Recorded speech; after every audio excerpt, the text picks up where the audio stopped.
తన మిత్రుడైన పవన్ కళ్యాణ్ని కాదని ఆలీ ఎప్పుడైతే వైఎస్ఆర్సీపీలో చేరాడో ఆ క్షణం నుంచే ఆలీ పతనం స్టార్ట్ అయింది.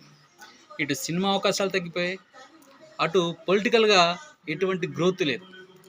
జగన్మోహన్ రెడ్డి మొదట ఆలీకి ఇచ్చిన మాట పొలిటికల్గా తనని సపోర్ట్ చేసి ఎంకరేజ్ చేస్తానని చెప్పి, తర్వాత అలీని కేవలం అవసరాలకు మాత్రమే వాడుకుంటూ అలీ ఆశించిన దాన్ని అలీకి ఇవ్వకుండా అలీని చిన్న చూపు చూశాడు.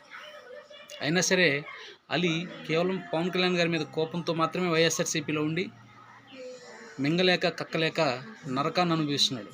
ఫైనల్గా 2024 ఎలక్షన్స్లో అలీకి సీట్ రాకపోయినా సరే వైఎస్ఆర్సీపీకి ఇష్టం ఉన్నా లేకపోయినా పనిచేశాడు. వైఎస్ఆర్సీపీ ఓడిపోయింది, ప్రభుత్వంలోకి రాలేదు. అలీకి ఏం చేయాలో అర్థం కాలేదు. ఇప్పుడు ఏం చేయాలో అర్థం కాని పరిస్థితుల్లో రాజకీయాలు గుడ్ బై చెప్తున్నాడు.